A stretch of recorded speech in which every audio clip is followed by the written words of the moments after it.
नमस्कार दोस्तों स्वागत है आपका आज के हमारे इस वीडियो में। आज हम एक बहुत ही प्रेरणादायक कहानी लेकर आए हैं। एक समय की बात है, गांव में अंजलि नाम की एक महिला रहती थी। वह बेहद खूबसूरत थी, लेकिन पति के गुजर जाने के बाद गांव वालों ने उसे अपशगुन मान लिया। उसकी सुंदरता कई लोगों के दिलों में लालच और वासना जगा देती, लेकिन कोई भी खुलकर कुछ नहीं कहता था। गांव के पास ही एक डरावना जंगल था, जिसके बीचों बीच एक रहस्यमय साधु की झोपड़ी थी। कहा जाता था कि वह साधु वर्षों से कठोर तपस्या कर रहा था और उसकी सिद्धियां इतनी शक्तिशाली थी कि जिसने भी उसे परेशान करने की कोशिश की वह वापस नहीं लौटा। एक दिन जब गांव में भयंकर अकाल पड़ा तो अंजलि पानी की तलाश में जंगल की ओर चल पड़ी। अकेली सहमी हुई लड़ी, लेकिन मजबूर उसे दूर से एक झोपड़ी दिखाई दी, जिसके अंदर से धुएं की हल्की लकीरें निकल रही थी। उसने दरवाजा खटखटाया। अंदर से गहरी रहस्यमय आवाज आई, कौन है? दरवाजा खुला और अंजलि ने एक लंबे गठी शरीर वाले साधु को देखा। उसकी आंखों में गहरा तेज था, लेकिन जब उसकी नज़र अंजलि पर पड़ी तो कुछ पल के लिए उसकी आंखों में हल्की नरमी आ गई। अंजलि ने कांपते हुए कहा, महात्मा जी, मुझे पानी चाहिए। साधु कुछ देर तक चुप रहा, फिर बोला, अंदर आ जाओ। अंजलि झोपड़ी में दाखिल हुई।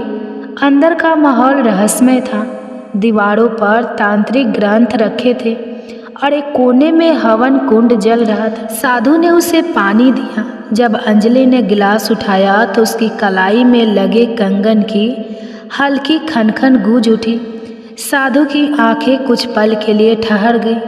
वह वर्षों से स्त्रियों से दूर था, लेकिन अंजलि की मौजूदगी ने उसके भीतर कुछ अजीब सा जगह दिया। उसने खुद को संभाला और कठोर स्वर में कहा, रात होने वाली है, तुम चाहो तो यहाँ रुक सकती हो। जंगल में अकेले जाना खतरनाक होगा। अंजलि ने धीरे से सिर हिलाया और झोपड़ी के कोने में बैठ गई। पहली रात जब वह सोने लगी तो साधु की नजरें बार बार उसकी ओर उठ रही थी। उसकी सांसों की हल्की आवाज़, उसके खुले बालों की महक, सब कुछ साधु को विचलित कर रहे थे। उसने वर्षों तक तपस्या की थी, लेकिन आज उसके मन में कुछ और ही हो रहा था। दूसरी रात जब अंजलि भोजन कर रही थी, साधु ने उससे अचानक पूछा, तुम इतनी सुंदर हो, गांव वालों ने तुम्हें क्यों ठुकरा दिया? अंजलि ने दर्द भरी हंसी के साथ कहा, औरतें जब अकेली होती है तो लोग उन्हें बोझ समझते हैं। साधु ने उसकी आंखों में देखा। वहाँ दर्द भी था और एक अनजाना आकर्षण भी। वह अब खुद से संघर्ष कर रहा था। तीसरी रात जब अंजलि सोने के लिए झोपड़ी के कोने में लेटी तो साधु का धैर्य जवाब देने लगा। वह धीरे धीरे उसके पास गया और हल्की आवाज में बोला, अंजलि, तुम्हें देखकर मुझे अजीब सा महसूस होता है। मैं वर्षों तक स्त्रियों से दूर रहा, लेकिन अब मेरा मन डगमगा रहा है। अंजलि की सांसें तेज हो गई। उसने कुछ नहीं कहा। साधु ने धीरे से उसका हाथ पकड़ा। तुम चाहो तो यहाँ रह सकती हो, मैं तुम्हें अकेला नहीं रहने दूंगा। अंजलि ने कुछ देर तक उसे देखा, फिर हल्की आवाज में कहा, मैंने कभी सोचा नहीं था कि कोई मुझे इस तरह अपनाने की बात कहेगा। साधु ने उसकी ठूठी उठाई। तुम सिर्फ एक विधवा नहीं हो, तुम एक औरत हो जिसे प्रेम सम्मान दोनों मिलना चाहिए। अंजलि के चेहरे पर हल्की मुस्कान आई। उसने धीरे से अपना सिर झुका दिया। यह उसकी स्वीकृति थी। उस रात के बाद सब बदल गया। अब जंगल सिर्फ एक तपस्या का स्थान नहीं रहा, बल्कि वहाँ प्रेम भी था। अंजलि ने साधु को अपना लिया और साधु ने अपनी तपस्या को त्याग कर प्रेम को अपनाने का निर्णय लिया। गांव वालों ने जब सुना कि अंजलि जंगल में बस गई है तो वे दंग रह गए। लेकिन अब वह एक विधवा नहीं थी, वह जंगल की नई रानी थी, जिसे एक साधु का अटूट प्रेम मिल चुका था। अंजलि अब पूरी तरह से साधु की संगिनी बन चुकी थी। उसकी आंखों में एक नई चमक थी। पहले जो अकेलापन और समाज का तिरस्कार था, अब उसकी जगह प्रेम और अपनापन ले चुका था। लेकिन साधु के मन में अभी भी एक अजीब सा डर था। उसने अपने जीवन में कभी प्रेम का अनुभव नहीं किया था। रात को जब अंजलि उसके पास बैठी तो उसने धीरे से पूछा, क्या तुम्हें कभी डर नहीं लगता? गांव वाले तुम्हारी साधना, तुम्हारा तप, यह सब तुमने त्याग दिया मेरे लिए। साधु ने उसकी ओर देखा। कुछ पल के लिए वह चुप रहा, फिर बोला, मैंने सोचा था कि जीवन में केवल मोक्ष ही सबसे बड़ा सुख है, लेकिन जब तुम्हें देखा, तुम्हारे साथ समय बिताया, तो समझ आया कि प्रेम भी उतना ही शक्तिशाली है। अंजलि ने उसका हाथ पकड़ लिया। अगर तुम मेरे साथ हो तो मैं किसी चीज़ से नहीं डरती। गांव में धीरे धीरे चर्चा होने लगी थी। लोग कह रहे थे कि जंगल के साधु ने अपनी साधना छोड़ दी है और एक विधवा को अपने साथ रख लिया है। कुछ इसे पाप समझ रहे थे तो कुछ अंजलि को दोष दे रहे थे। एक दिन गांव के कुछ आदमी मसाले लेकर जंगल की ओर बढ़े। उनका इरादा था कि वे साधु से सवाल करेंगे और अगर वह दोषी पाया गया तो उसे गांव की पंचायत में खड़ा किया जाएगा। अंजलि और साधु झोपड़ी के अंदर बैठे थे। जब उन्होंने बाहर से आवाज़ें सुनी, साधु बाहर आओ, हमें तुमसे बात करनी है। साधु बाहर आया। गांव के मुखिया ने गुस्से में कहा, हमने सुना है कि तुमने अपनी साधना त्याग दी और एक विधवा को अपने साथ रख लिया है। यह धर्म के खिलाफ है। साधु ने शांत स्वर में कहा, क्या प्रेम भी अधर्म है? गांव के लोगों ने एक दूसरे की ओर देखा।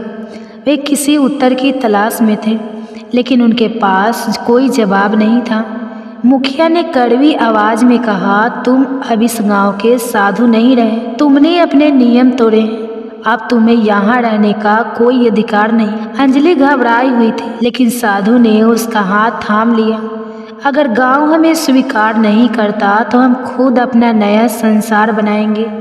गांव वालों के जाने के बाद अंजलि ने साधु से पूछा, क्या हम सच में सब कुछ छोड़कर कहीं और जा सकते हैं? साधु ने उसकी आंखों में देखा। यह जंगल, यह धरती हमारी है। हमें किसी की स्वीकृति की जरूरत नहीं है। अब हम इस प्रेम को किसी भय के साथ नहीं, बल्कि पूरे अधिकार के साथ जिएंगे। उस रात के बाद अंजलि और साधु ने एक नया जीवन शुरू किया। साधु ने अपनी पुरानी पहचान त्याग दी और अब एक प्रेमी था जिसने संसार के सभी बंधनों को तोड़ दिया था। गांव वालों ने कुछ दिनों तक बातें की, फिर उन्हें भूल गए। लेकिन जंगल में एक नई कहानी जन्म ले चुकी थी, एक साधु और एक स्त्री की, जिन्होंने प्रेम को हर नियम और बंदिश से ऊपर रखा। तो ये थी एक प्रेरणादायक कहानी। आपको कैसे लगे कमेंट्स करके ज़रूर बताएं। कहानी में हम यही बताएंगे कि आखिर ऐसी कौन सी गलतियां हैं जो हमें पता नहीं है और हमें बर्बाद कर रही हैं। दोस्तों, किसी नगर में एक बड़ा सेठ था। उस सेठ के पास सभी प्रकार की सुख सुविधाएं थी। उसके पास किसी भी चीज़ की कमी नहीं थी, लेकिन कमी थी तो बस एक पुत्र की, क्योंकि उस सेठ की कोई संतान नहीं थी। इसी कारण से वह सेठ हमेशा दुखी और चिंतित रहता था। समय बीता गया। एक दिन उस सेठ को पता चला कि उसकी पत्नी गर्भवती हो गई है। वह बहुत खुश हुआ। उसने अपनी पत्नी का पूरा ध्यान रखा। सेठ ने अपने पुत्र के लालन पालन में कोई कसर नहीं छोड़ी।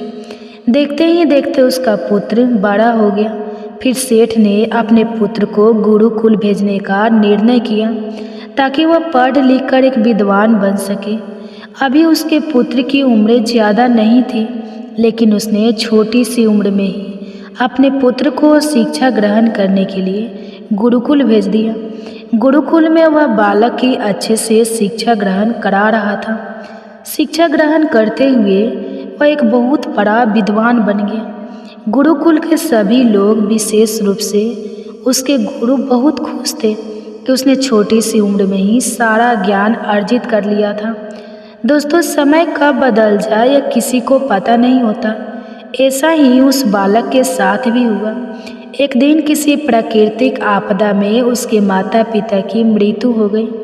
दोस्तों, उस समय वह बालक गुरुकुल में ही था।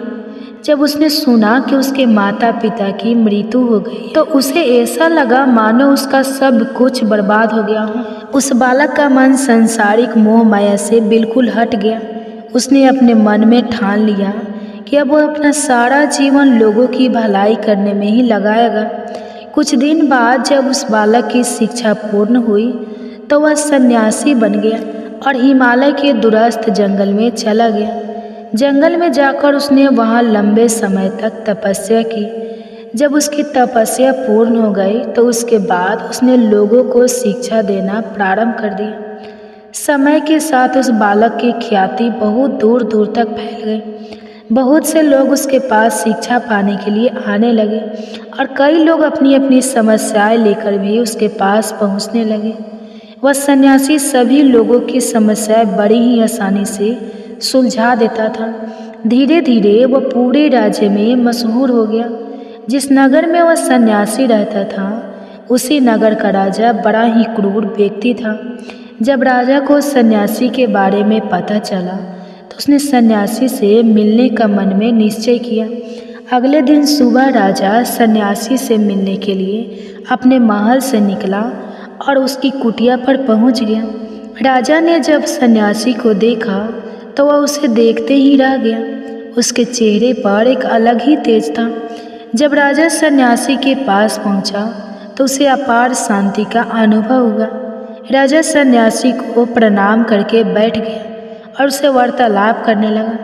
पहली ही मुलाकात में राजा सन्यासी से इतना प्रभावित हो गया कि उसने उसी समय से अच्छाई के मार्ग पर चलने का निश्चय कर लिया। राजा मन में सोचने लगा, इतनी छोटी सी मुलाकात में यह सन्यासी मुझे इतना बदल सकता है, तो अगर यह हमेशा मेरे साथ रहने लगे तो मेरी तो जिंदगी ही बदल जाएगी। यही सोचकर राजा ने सन्यासी से अपने महल में चलने की विनती की। राजा का आग्रह सुनकर सन्यासी मना नहीं कर सका और महल में चलने के लिए तैयार हो गया। राजा ने सन्यासी का खूब आदर सत्कार किया और उसे शाही कमरे में ले जाकर भोजन करवाया। भोजन करने के बाद सन्यासी ने राजा को धन्यवाद दिया और वापस जाने की आज्ञा मांगने लगा। ये सुनकर राजा ने कहा, आप हमारे बगीचे में जब तक चाहे रह सकते हैं। आपको यहाँ किसी भी प्रकार की कोई असुविधा नहीं होगी। आपकी उपस्थिति से हमारी प्रजा को भी बहुत अच्छा लगेगा और हमें भी प्रसन्नता होगी। यह सुनकर सन्यासी ने राजा का प्रस्ताव स्वीकार कर लिया। उसके बाद राजा ने अपने सेवकों से कहा कि सन्यासी महाराज के बगीचे में रहने की समुचित व्यवस्थाएं की जाए तथा उनके लिए भोजन, वस्त्र आदि का उचित प्रबंध किया जाए। राजा की आज्ञा के अनुसार सेवकों ने बगीचे में एक कुटिया तैयार कर दी और सन्यासी वहीं रहने लगा। राजा ने उनकी खूब सेवा की। एक दिन राजा और रानी को आत्मावश्यक कार्य के लिए दूसरे राज्य जाना पड़ा। राजा ने सन्यासी की सेवा के लिए एक सेवादार को नियुक्त कर दिया था, परंतु वह सेवादार राजा के जाने के बाद बीमार पड़ गया और अपने घर चला गया और लौटकर वापस भी नहीं आया। जब राजा वापस आया तो सन्यासी ने क्रोध में आकर राजा को खूब खड़ी खड़ी सुनाई और कहा, हे राजा, जो जिम्मेदारी तुम पूरी नहीं कर सकते उसे क्यों उठाते हो। अब राजा ने सन्यासी से क्षमा मांगते हुए कहा, हे भगवान, यदि मुझसे कोई भूल हो गई है तो उसके लिए मैं आपसे क्षमा मांगती हूँ। आप अपना क्रोध शांत करके मुझे माफ़ कर दीजिए और मुझे यह बताइए कि आखिर क्या हुआ है। यह सुनकर सन्यासी ने कहा, तुम्हारे जाने के बाद मुझे यहाँ किसी ने भोजन नहीं दिया और मैं बहुत दिनों तक भूखा ही रहा। मुझसे किसी ने यह भी नहीं पूछा कि मैं यहाँ किस हाल में हूँ और कहाँ। ये भगवान, आज के बाद ऐसी कोई गलती नहीं होगी। फिर कुछ देर बाद मामला शांत हो गया। तब राजा और सन्यासी के बीच वार्तालाप हो रही थी तो रानी भी चुपके से ये सब सुन रही थी और सब कुछ अपनी आंखों से देख रही थी। इसके बाद राजा ने कभी सन्यासी को शिकायत का मौका नहीं दिया और उसकी खूब सेवा की। परंतु कुछ दिनों के बाद ही फिर राजा को किसी कार्य के लिए अपने राज्य के बाहर जाना पड़ा। लेकिन इस बार राजा ने जाने से पहले अपनी रानी से कहा, जब तक मैं वापस नहीं आता तब तक तुम स्वयं इस सन्यासी की देखभाल करोगी। दोस्तों, ये सुनकर रानी ने कहा, जी महाराज, आप बिल्कुल निश्चित होकर जाइए। मैं सन्यासी महाराज की अच्छे से देखभाल करूँगी। उस दिन से रानी रोज भोजन बनाकर सन्यासी महाराज को दे आती थी। लेकिन एक दिन रानी नहाने के लिए चली गई और सन्यासी को भोजन देना भूल गई। सन्यासी ने काफ़ी देर तक भोजन का इंतजार किया, लेकिन जब भोजन नहीं आया तो वह सोच में पड़ गया कि आज भोजन क्यों नहीं आया। इसके बाद उसने सोचा कि वह खुद महल में जाकर देखेगा कि भोजन क्यों नहीं आया। फिर वह महल पहुंच गया। जब वह महल में पहुंचा तो वहां उसकी नज़र रानी पर पड़ गई। रानी के लंबे लंबे काले काले बाल जो उसकी कमर पर लहरा रहे थे और रानी की कजरारी आंखें जो उसे देखने मात्र से घायल कर गई। रानी के इतने सुंदर रूप को देखकर वह सन्यासी चकित हो गया और रानी की सुंदरता सन्यासी के मन में बस गई। वहाँ से बिना कुछ कहे ही अपनी कुटिया में वापस लौट आया। सन्यासी रानी के सुंदर रूप को भुला नहीं पाया। अब वह खाना पीना छोड़कर अपनी कुटिया में कई दिनों तक कुछ भी नहीं खाया, जिसके कारण वह बहुत कमज़ोर हो गया। फिर कुछ दिनों बाद जब राजा वापस लौटे और उन्हें सन्यासी की हालत का पता चला तो वह सीधे सन्यासी के पास पहुँचे और बोले, हे भगवान, क्या बात है, आपको क्या हो गया है और आप इतने कमज़ोर कैसे हो गए? आखिर आपको किस बात की चिंता है और किस गहरी सोच में आप डूबे हैं? क्या मुझसे कोई अपराध हो गया है? तब सन्यासी ने कहा, नहीं राजन, आपसे कोई भूल नहीं हुई है। और यह सुनकर राजा ने कहा, तो फिर क्या बात है, आप मुझे बताइए, मैं आपकी परेशानी जरूर दूर करूंगी। यह सुनकर सन्यासी ने कहा, हे राजन, मैं आपकी रानी के सुंदर रूप को देखकर उनकी सुंदरता के मुँह में पड़ गया और अब मैं आपकी रानी के बिना जीवित भी नहीं रह सकता। यह सुनकर राजा हैरान हो गया और कुछ देर सोचने के बाद राजा ने सन्यासी से कहा, मैं आपको रानी दे दूंगा। यह सुनकर सन्यासी बहुत खुश हो गए और राजा सन्यासी को लेकर महल में चले गए। फिर राजा रानी के पास पहुँचे और रानी से कहा, आपको सन्यासी की मदद करनी चाहिए। यह बहुत कमज़ोर पड़ गए हैं और मैं नहीं चाहता कि किसी ज्ञानी पुरुष की हत्या के कलंक मेरे सिर पर लगे। क्या आप यह पाप अपने सिर पर लेना चाहेगी?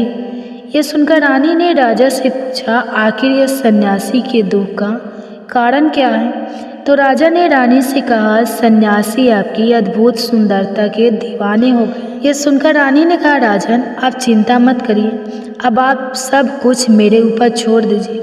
मुझे पता है कि अब मुझे क्या करना है। इसके बाद ना तो सन्यासी की हत्या का पाप आपको लगेगा और ना ही मेरे पवित्र धर्म का नाश होगा। रानी की आवाज़ सुनकर राजा ने रानी को सन्यासी को सौंप दिया। उसके बाद सन्यासी रानी को लेकर कुटिया पर पहुंचा। जब रानी कुटिया पर पहुंची तो रानी ने सन्यासी से कहा, हमें रहने के लिए घर चाहिए, हम झोपड़ी में नहीं रह सकते। यह सुनकर सन्यासी राजा के पास पहुंचा और कहा, हे राजन, हमें रहने के लिए घर चाहिए।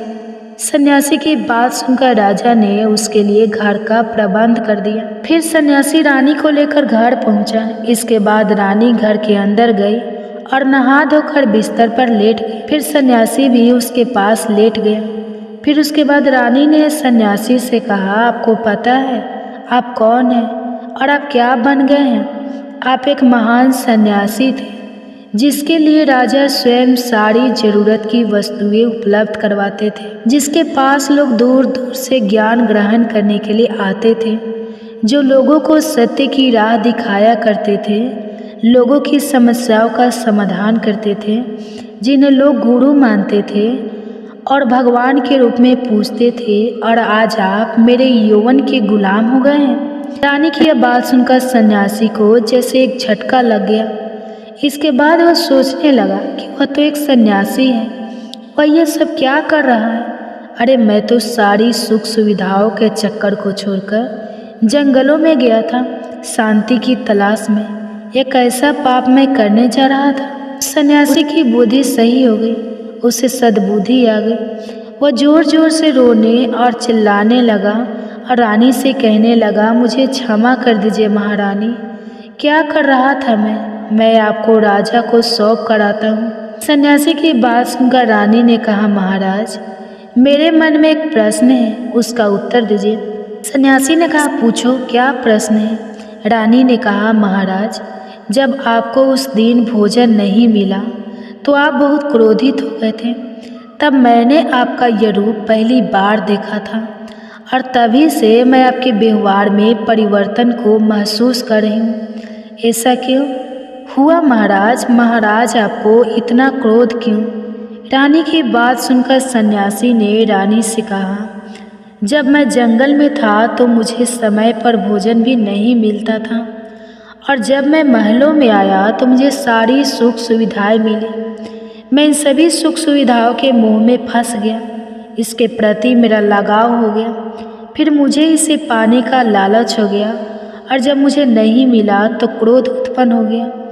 महारानी, इंसान की इच्छा पूरी नहीं होती तो क्रोध उत्पन्न होता है और अगर इच्छा पूरी हो जाए तो लालच पैदा होता है। महारानी, इच्छा की पूर्ति ही मुझे वासना के द्वार तक लेकर आई और मैं आपके प्रति आकर्षित हो गया। इसके बाद वह सन्यासी रानी को लेकर राजा के पास गया और बोला, राजन मुझे क्षमा कर दीजिए, मुझे अपनी गलती का एहसास हो गया है। यह लो आपकी रानी, मुझे यह सब नहीं चाहिए। मैं आपकी इच्छा के वशीभूत होकर यह गलत कार्य करने जा रहा था और अपने जीवन को बर्बाद कर रहा था, लेकिन अब मुझे सब कुछ समझ में आ गया है। इसके बाद उसने कहा, राजन मनुष्य की बर्बादी के 4 कारण होते हैं और दुनिया के हर एक व्यक्ति के अंदर ये 4 कारण होते हैं, लेकिन जो व्यक्ति इन पर नियंत्रण पा लेता है वह दुख और परेशानी से बच जाता है और वह इंसान जो इन चारों कारणों पर नियंत्रण नहीं पाता वह बर्बादी के रास्ते पर पहुंच जाता है। यह सुनकर राजा ने सन्यासी से कहा, हे भगवान आप कृपया करके मुझे वह 4 आदतें बताइए जिनके कारण व्यक्ति बर्बाद होता है।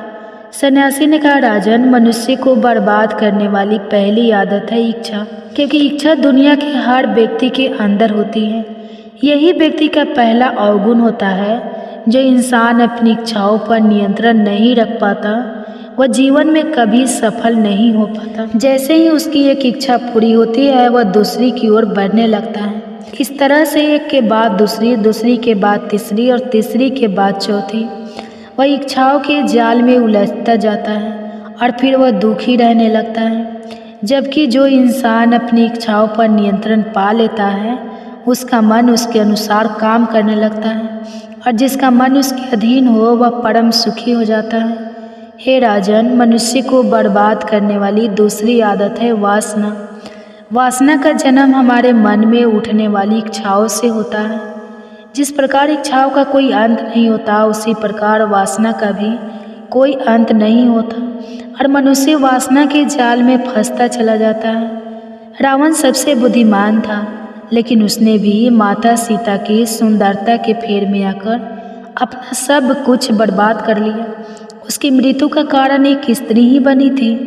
इसलिए हे राजन, जितना हो सके उतना ही वासना से दूर रहना चाहिए। फिर सन्यासी ने कहा, मनुष्य को बर्बाद करने वाली तीसरी आदत है क्रोध। जब इंसान की वासना की पूर्ति नहीं होती तो उसके अंदर क्रोध पैदा होता है और जब व्यक्ति को क्रोध आता है तो वह खुद पर कोई नियंत्रण नहीं रख पाता।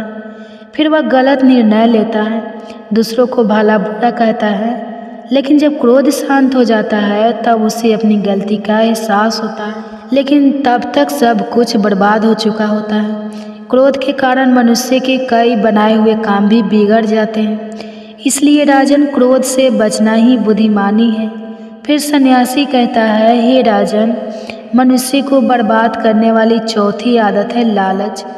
राजा, लालच का फल सदैव बुरा होता है। लालच में पड़कर इंसान बहुत से लोगों का बुरा कर देता है। मनुष्य के जीवन में कभी न कभी ऐसा समय आता है जब वह लालच कर बैठता है और अधिक पाने के लालच में वह कुछ ऐसा कर बैठता है कि जो उसके पास है उसे भी खो देता है। अगर समय रहते इस पर नियंत्रण नहीं किया तो यह सब कुछ बर्बाद कर देता है। हे राजन, जो मनुष्य इन 4 आदतों को छोड़ देता है वह एक सफल व्यक्ति बन जाता है। दोस्तों, हर सफल व्यक्ति को इन 4 आदतों से दूर रहना चाहिए और जो इनका त्याग कर देता है वह एक सफल इंसान बन जाता है।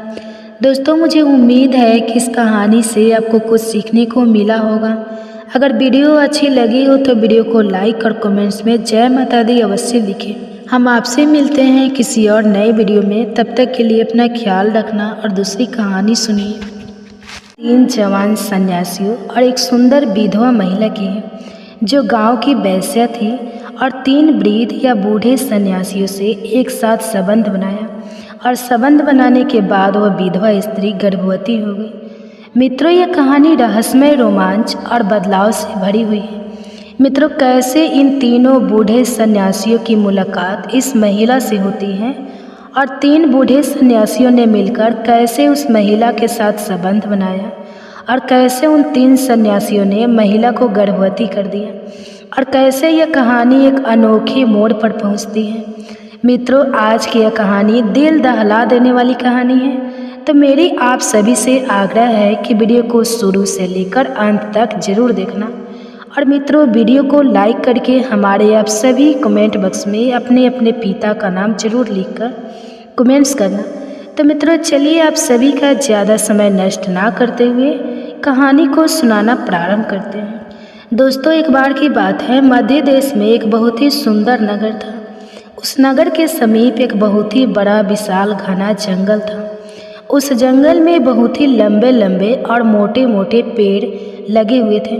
उस जंगल को और घना बना रहे थे और वह जंगल इतना डरावना था जहाँ पर ना ही कोई आता था ना ही कोई जाता था। उसी जंगल के मध्य में एक छोटी सी झील थी जहाँ पर जंगली पशुओं का बसेरा था। उसी झील के ऊपर एक आश्रम बना हुआ था। उस आश्रम में 3 बूढ़े सन्यासी रहा करते थे। दोस्तों, जहाँ पर कोई आता जाता नहीं था वहाँ पर ये 3 बूढ़े सन्यासी रहा करते थे। दोस्तों, वहाँ पर एक बार की बात है, वह तीनों सन्यासी सत्य की खोज में देश देशांतर की यात्रा कर रहे थे, जिनमें से किसी की उम्र 80 वर्ष की थी तो किसी की 90 वर्ष की थी तो किसी की 95 वर्ष की थी। और वे सन्यासी एक तपस्वी जीवन जीते थे और महादेव के सच्चे भक्त थे। और वे तीनों सन्यासी एक सुखी जीवन जीते थे। वे तपस्वी सन्यासी जीवित रहने के लिए, भोजन प्राप्त करने के लिए गांव-गांव में भिक्षा मांगते और भिक्षा के बदले में वे तपस्वी सन्यासी लोगों को जीवन के सच्चे मार्ग के बारे में उपदेश देते ही उद्देश्य था सत्य की खोज जो हर मनुष्य को अपने जीवन में करनी चाहिए। दोस्तों, एक बार की बात है, ज्येष्ठ का महीना चल रहा था और गर्मियों की एक दोपहर में जब सूर्य अपने तेज प्रकाश से पृथ्वी को झुलसा रहा था, तब तीनों सन्यासी एक घने जंगल से गुजरते हुए एक छोटे से नगर की सीमा पर पहुंच जाते हैं। यह गांव उन तीनों साधुओं के अपेक्षाकृत बहुत ही छोटा था। यहाँ गिने चुने घर थे और चारों ओर हरियाली फैली हुई थी। नगर के लोग सीधे साधे और आदिवासी थे।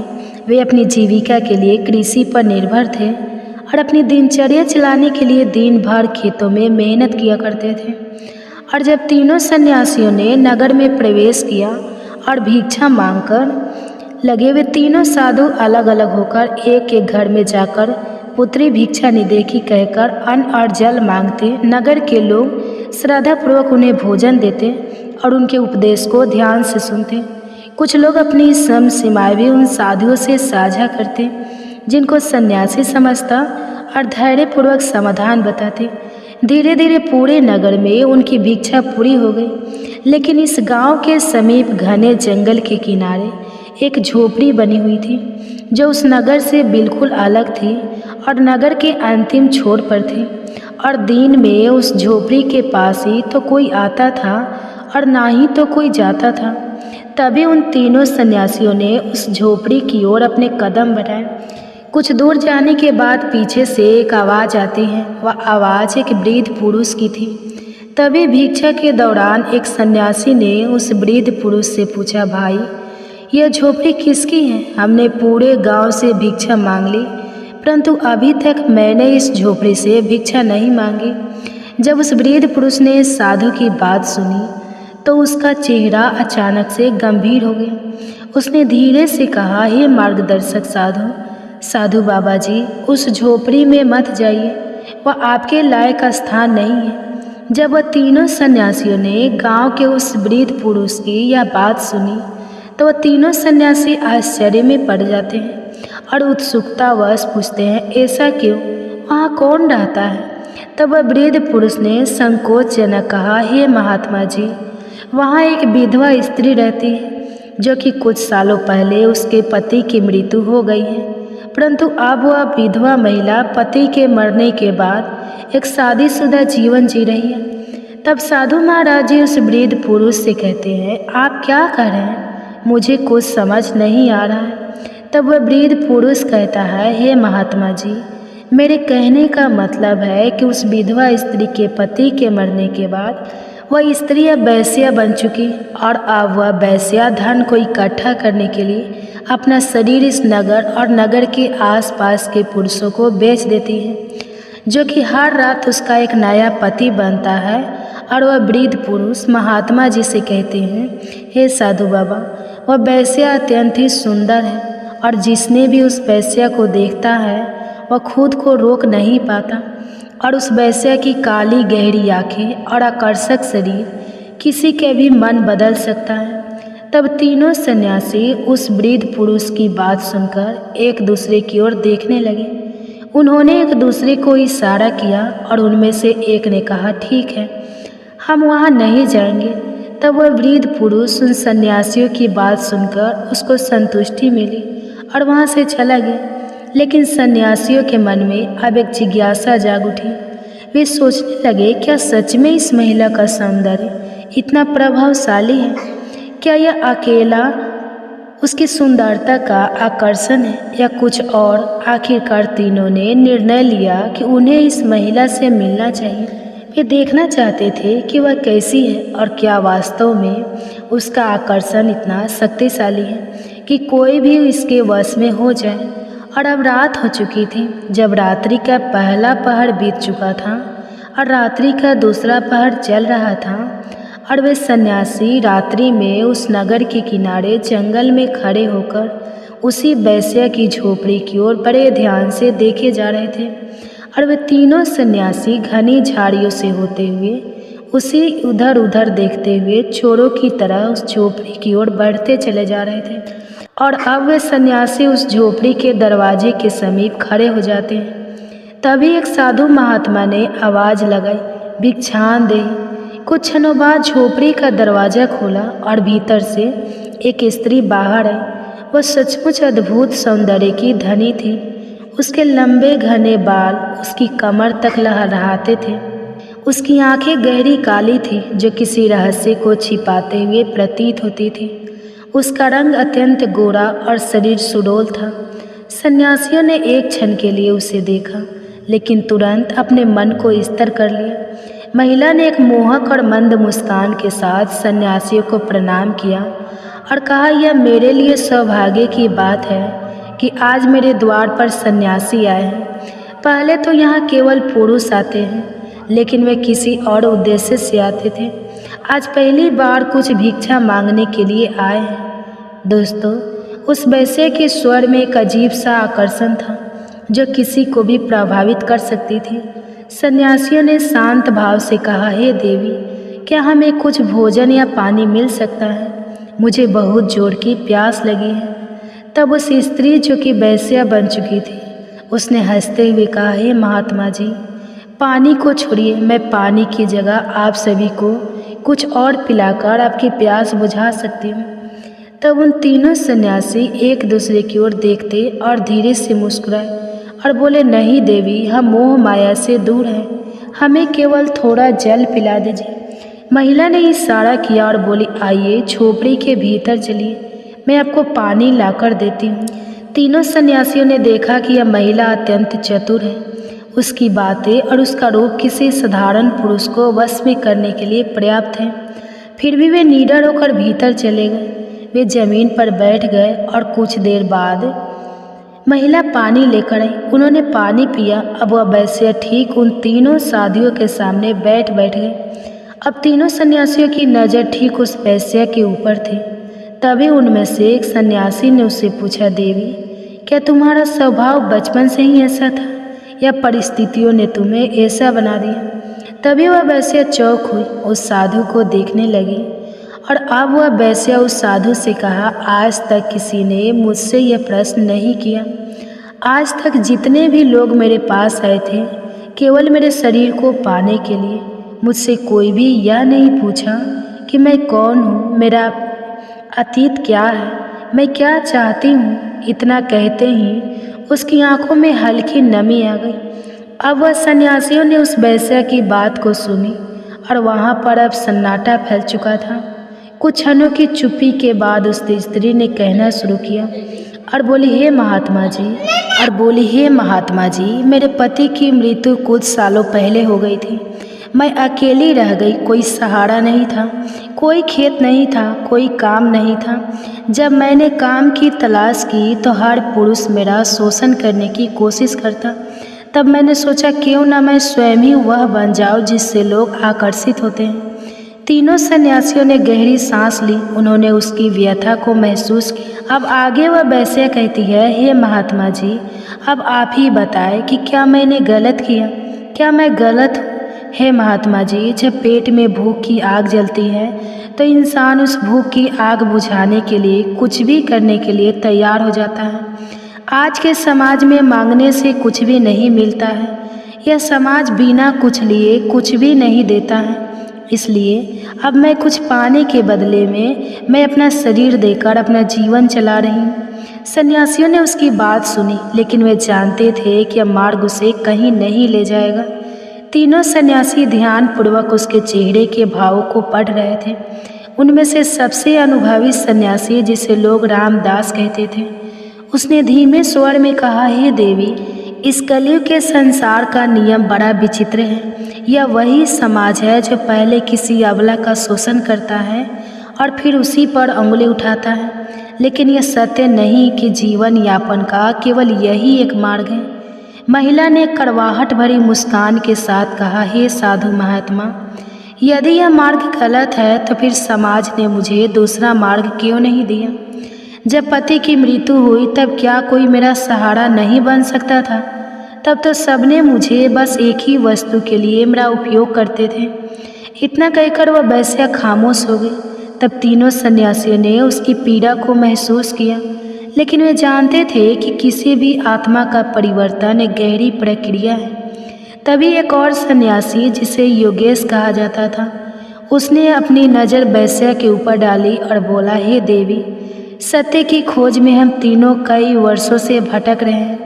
हमने राजा से लेकर भिखारी तक को देखा है, धनवान से लेकर निर्धन तक को समझा है, परंतु जो सबसे अधिक दुखी होता है वह व्यक्ति है जो अपने ही जीवन को समझ नहीं पाता। महिला कुछ कहने ही वाली थी कि अचानक झोपड़ी के बाहर से किसी के तेजी से भागने की आवाज़ आई। सन्यासी सतर्क हो गए। एक सन्यासी बाबा वहाँ, जिनका नाम रामदास था। उन्होंने झोपड़ी का दरवाज़ा खोला और देखा कि एक व्यक्ति दरवाजे के बाहर खड़ा है। कौन हो तुम? रामदास ने कड़क आवाज़ में पूछा। वह व्यक्ति सहम गया, लेकिन कुछ क्षणों बाद संकोच के सामने आकर बोला, मुझे क्षमा करे बाबा, मैं इस गांव का रहने वाला हूँ।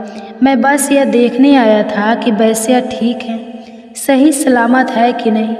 तभी वह वैश्या झोपड़ी के बाहर आती है और उस पुरुष से कहती है, आज अचानक से मेरी चिंता क्यों होने लगी? आगे वह वैश्या कहती है, जब मैंने पहली बार यह चुनी थी तब तुम और पूरा गांव मुझसे मुंह मोड़ चुके थे, तब मेरा साथ क्यों नहीं दिया? उस व्यक्ति ने सिर झुका लिया। उसका स्वर धीमा और क्षीण था। हम डर गए थे, शायद स्वार्थी भी थे। महिला की आंखों में कुछ पल के लिए एक अनोखी चमक उभरी ना।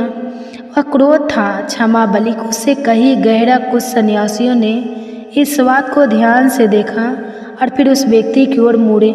क्या तुम वास्तव में इसकी सहायता करना चाहते हो? एक गहरी चुप्पी छा गई। फिर उसने धीरे से कहा, यदि यह सच में अपना जीवन बदलना चाहती है तो मैं इसका साथ देने के लिए तैयार हूँ। महिला के मन में असमंजस था। क्या वह सच में बदल सकती थी? क्या समाज उसे फिर से स्वीकार करेगा? उसकी आंखें इस प्रश्न का उत्तर खोजने लगी। उसने सन्यासियों से पूछा, बाबा, यदि मैं यह राह छोड़ दूँ तो क्या लोग मुझे अपनाएंगे? क्या वे मेरा अतीत भूल पाएंगे? तब उसका योगी मुस्कुराए और बोले, देवी, जल चाहे जितना भी मैला हो जाए, समय और धैर्य के साथ वह फिर से निर्मल हो सकता है। प्रश्न यह नहीं कि समाज क्या करेगा, बल्कि यह है कि तुम क्या चाहती हो। महिला पहली बार निशब्द हो गई। किसी ने उससे यह प्रश्न पहले कभी नहीं पूछा था, लेकिन इससे पहले कि वह कोई उत्तर देती, बाहर हलचल मच गई। कुछ पुरुष जो कभी उसके पास जाया करते थे, अब विरोध और आशंका से भरे खड़े थे। बाबा, आप यहाँ क्या कर रहे हैं? एक वृद्ध बुजुर्ग ने कड़े स्वर में पूछा। तभी उन सन्यासियों ने उन नगरवासियों को शांत रहने के लिए कहा, लेकिन गांव वालों में बेचैनी थी और उसमें से कुछ युवा नगरवासी सोचने लगे कि यदि यह स्त्री सुधर गई तो हमारे रास्ते बंद हो जाएंगे। किसी ने फुसफुसाकर कहा और उसी क्षण सन्यासियों को समझ में आया कि समस्या केवल इस महिला को नहीं, बल्कि पूरे समाज की थी, जो नैतिक पतन के मार्ग में जा चुका था। तभी सन्यासी रामदास ने हाथ उठाया और गंभीर स्वर में बोले, भाइयों, हम केवल स्त्री के लिए नहीं आए हैं, बल्कि पूरे गांव की भलाई के लिए आए हैं। तभी ये गांव का नागरिक सन्यासी की बात का उपहास उड़ाते हुए कहा, बाबा, यह जन्म से ही ऐसी थी, इसकी नीयत यही थी। तभी वह महायोगी मुस्कुराया और बोला, किसी की नियति जन्म से तय नहीं होती। यदि ऐसा होता तो पत्थर कभी भगवान नहीं बन सकता था और मिट्टी कुम्हार के हाथों में आकर घड़ा का रूप नहीं ले सकती थी। मनुष्य वही बनता है जो वह स्वयं बनना चाहता है। गांव के नागरिकों के बीच मौन छा गया। किसी सन्यासी से ऐसी बातें पहले कभी नहीं सुनी गई थी। तीसरे सन्यासी अरुण मुनि आगे बढ़े और गंभीर स्वर में बोले, तुम लोग इसे अपवित्र मानते हो, लेकिन क्या तुमने कभी सोचा कि इसे इस राह पर किसने धकेला? इसके पति की मृत्यु के बाद क्या तुम में से किसी ने इसकी सहायता की या तुमने इससे मुंह मोड़ लिया? गांव वालों ने एक दूसरे की ओर देखा, कुछ ने शर्म से सिर झुका लिया। मुनि रामदास ने आगे कहा, अगर एक पुरुष सन्यासी बन जाए तो लोग उसे पूछते हैं, लेकिन यदि कोई स्त्री अपना अलग अलग मार्ग चुनती है तो उसे तिरस्कार मिलता है। यह कैसा न्याय है? तभी उस सन्यासी की बात सुनकर गांव के नागरिक के बीच में कानाफूसी होने लगी। कुछ लोग मानो इस बात से सहमत होने लगे थे। उस वैश्या की आंखों में आंसू भरे। हाथ जोड़कर वह वैश्या बोली, बाबा, आज पहली बार किसी ने मुझे इंसान की तरह समझा है। मैं अपने अतीत से मुक्त होना चाहती हूँ। कृपया बताइए मुझे क्या करना चाहिए? महायोगी बोले, देवी, सबसे पहले तुम्हें स्वयं को विवाह करना होगा। समाज का भय छोड़ो और अपने लिए एक नई राह चुनो। महिला ने सिर झुका लिया। फिर धीरे धीरे उसने अपने गहने उतारकर सन्यासियों के चरणों में रख दिए और बोले, आज से मैं अपनी पुरानी पहचान छोड़ रही हूँ। मैं अब एक नया जीवन शुरू करूँगी। गांव वाले यह देखकर आश्चर्यचकित रह गए। कुछ को पछतावा हुआ, कुछ के मन में सम्मान जाग उठा। अब रामदास गांव वालों की ओर मुड़े और बोले, अब यह स्त्री नया जीवन शुरू करना चाहती है, लेकिन प्रश्न यह है, क्या तुम लोग इसे स्वीकार करोगे? गांव में फिर से हलचल मच गई। कुछ लोगों ने सहमति से सिर हिलाया, लेकिन कुछ लोग अब भी संदेह में थे। तभी एक वृद्ध किसान आगे बढ़ा और बोला, बाबा, आपने हमारी आंखें खोल दी। यदि यह अपने जीवन को बदलना चाहती हैं तो हमें इसे स्वीकार करने में कोई संकोच नहीं होना चाहिए। धीरे धीरे और भी लोग सहमत होने लगे। कुछ युवकों ने कहा, यदि यह महिला मंदिर में पूजा पाठ करना चाहती है तो हम इसे रोकेंगे नहीं। सन्यासियों के चेहरे पर संतोष की मुस्कान आई। परिवर्तन की प्रक्रिया आरंभ हो चुकी थी। तीनों सन्यासियों ने महिला को आशीर्वाद दिया और कहा, अब तुम अपने जीवन को उस सत्य की ओर मोड़ सकती हो जिसकी तुम वर्षों से अपेक्षा कर रही थी। जो भी कठिनाई आए, धैर्य मत खोना। सत्य का मार्ग कठिन होता है, लेकिन यही तुम्हें वास्तविक आनंद देगा। गांव वाले पूरी तरह शांत हो चुके थे। कई लोगों ने महिला से क्षमा मांगी और उसे नया जीवन शुरू करने के लिए प्रेरित किया। सन्यासियों ने को अंतिम बार देखा और उस वैश्या को आशीर्वाद देकर गांव के नागरिकों से विदा लेकर अपने मार्ग पर आगे बढ़ गया। महिला ने उसी दिन से गांव के मंदिर में पूजा पाठ करना प्रारंभ कर दिया। उसने अपना समय भक्ति, सेवा और सत्संग में लगाना शुरू कर दिया। धीरे धीरे गांव के लोग भी उसे स्वीकार करने लगे। जो लोग कभी उसकी ओर गलत दृष्टि से देखते थे, अब वे सभी उसका सम्मान करने लगे। गांव की अन्य स्त्रियों ने भी उसमें प्रेरणा देखी।